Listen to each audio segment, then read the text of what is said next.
You're listening to Sunroot Sessions, a space for grounded healing and everyday wisdom. I'm your host, Sam, medical astrologer and TCM student practitioner, helping you reconnect with your body, your rhythm, and your roots. This is where ancient traditions meet modern life. Before we begin, if you enjoy the space, don't forget to follow the podcast so you never miss a session. Let's dive right in. Hey, welcome back to the show. Before we start, can I just say, I think we're about to finally answer a question that's been hanging since 1988. You know that Whitney Houston song, Where Do Broken Hearts Go? Well, today, we're not talking about heartbreak, but we are talking about what happens when emotions don't have anywhere to go. Because when you hold everything in, the anger, the sadness, the I'm fine, that's not really fine, those feelings don't disappear. They just move in your body. They rent space in your chest, your gut, your jaw, until one day your body starts saying, hey, remember me? So, while you listen, notice how your body reacts. Does your chest tighten? Does your throat feel heavy? That's your signal, the emotions saying, finally, someone's listening. And when it happens, please comment about it later. Because when we talk about emotions, everybody's body starts talking back. Okay, let's find out where all those emotions go when you don't let them out and why it really, really matters. You know that saying, mind over matter? Well, in traditional Chinese medicine, the mind is matter. Every emotion lives in an organ. And when it moves freely, you feel alive. But when it gets trapped, ayun, doon nag-uumpisa yung sakit, physically and emotionally. Let's break it down. There are 5 basic emotions according to the classics, and these are the first, anger. Anger lives in the liver. It's yang energy. It rises. That's why when you're furious, your face gets hot, your neck stiffens, your voice climbs. Next is joy, and it belongs to the heart. It opens the shan, or your spirit. Too much joy, though, scatters your energy. Parang, think of it as overstimulation. Worry, or overthinking, or anxiety, these sit in the spleen. That's why overthinking causes bloating or a heavy head. The classics literally say pensiveness knots the spleen chi. Next, we've got grief. It lives in the lungs. You feel it sa chest, sa breathing. Kaya if someone's going through a loss, people sigh. It's the lungs' way of releasing. Last, we've got fear, and it lives in the kidneys. It pulls chi downward. You feel weak knees. Minsan gusto mo lang upo, sometimes you just want to retreat and hide. Now imagine holding all those in. That's like trying to dam a river during the rainy habagat season. Eventually, the water finds a crack through your skin, your digestion, and or your sleep. In medical astrology, the same story unfolds in the sky. The moon rules emotional tides. Mars, anger and assertion. Saturn, fear and contraction. When you suppress emotions, you're basically saying to your planets, stop orbiting. But they don't stop. Because how? Diba? You get migraine during Mars tension, insomnia under a full moon, fatigue when Saturn's heavy. So emotions aren't quote unquote in your head. They are in motion. They're physiological events moving through time, just like the weather. And when you understand that, you stop asking what's wrong with me and start asking what wants to move through me. So how do you know if you're processing or suppressing? Now let's keep it real. Filipinos are experts at okay lang ako, hindi okay lang. I'm okay. We're kind, we're accommodating, we're polite, but also trained to hold it in. Suppression feels tight. You hold your breath mid-sentence, you get that lump sa throat, parang gusto mong umiyak pero hindi dapat.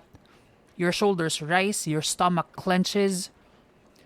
TCM would call this chi stagnation, particularly of the liver. Processing, on the other hand, feels like an exhale. You cry, you move, you talk, or you sit in silence but still feel circulation inside. There's warmth, not pressure. In medical astrology, it's the difference between Mars in healthy motion, which is assertive and expressive, versus Mars blocked by Saturn, bringing in frustration, resentment, and fatigue. Suppression literally dulls your life force. Here's a quick self check. When someone upsets you, do you freeze before responding? Do you feel tired after pretending, quote unquote, it's fine? Does your digestion change after emotional days, so bloating, heartburn, or even loose stools? If yes, that's your chi trapped between your chest and your gut, the liver fighting the spleen. And in humid climates like ours, that stagnation easily mixes with dampness. The result? Emotional heaviness and physical fog. Parang it's raining sa loob ng katawan mo. So if your moods shift with the weather, you're not crazy. You're actually tuned in. The key, however, is movement. Breath, tears, words, art. Whatever keeps your inner weather from flooding. Now here's where it gets serious. When emotions stay stuck, they turn into patterns. In TCM, we call them pathogenic factors, like internal wind, or internal fire, or internal dampness. Anger that's unexpressed, it becomes liver fire rising, headaches, hypertension, skin flare ups. Grief that's unprocessed, it weakens the lung chi, chronic colds, shallow breath, even skin dryness. Fear that's buried deep, it drains kidney essence, fatigue, hormonal imbalance, burnout. And when these combine with our tropical humidity, that dampness traps heat. The emotional version of paglalaga, stewing, pagpapakulo. That's when you feel hot inside but sluggish outside. In medical astrology, Judith Hill, a world-renowned medical astrologer, calls this the Saturn effect. When emotional energy crystallizes into the body's tissue, it's like carrying planetary gravity inside your muscles. That heaviness in your chest, that's not just stress, that's embodied Saturn. But the beautiful thing is, when whatever gets stuck, what gets stuck, can always move again. Chi doesn't die, it just needs direction. You can't, quote unquote, think emotions away. You have to circulate them. Like how rivers flood and then it clears. The system restores once the water's allowed to flow. So the goal isn't control. The goal is conductance. And this is important. You become the conductor, not the container. Let's talk about emotional hygiene, not performative release.